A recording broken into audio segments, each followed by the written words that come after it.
Good morning, everyone. I'm Aaron Bureau with your Fastcast digital headlines for this Thursday. Taking a look at today's top stories that we're following. The Alaska Volcano Observatory says new magma has been detected beneath the Mount Spur volcano.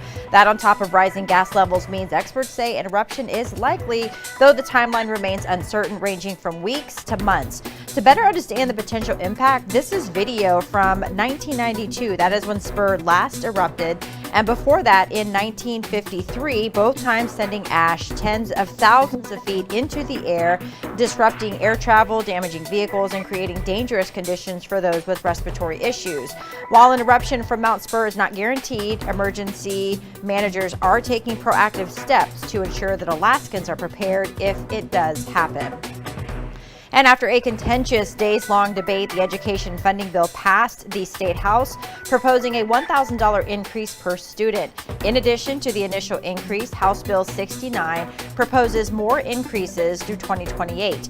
If signed into law, the bill would annually increase K-12 school funding by roughly $250 million. The bill passed in a 24-16 vote, with members of the Republican minority joining the bipartisan majority.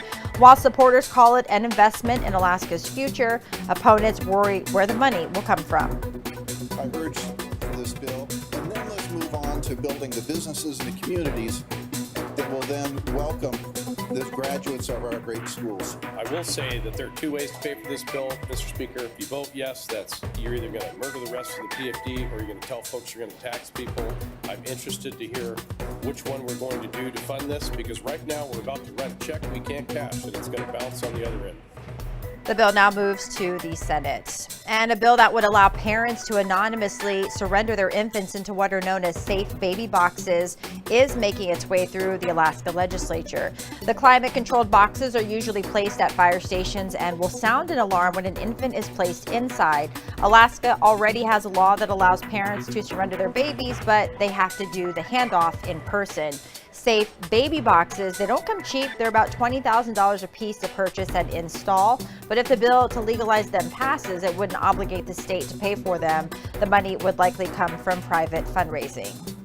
And lastly, keep your eyes on the sky tonight to see the total lunar eclipse, the first in nearly 3 years to be visible across the U.S. Tonight, the moon will bear a striking red color. A total eclipse happens when the moon is full and aligns perfectly with the Earth and Sun. Unlike a total solar eclipse, you don't need special eyewear.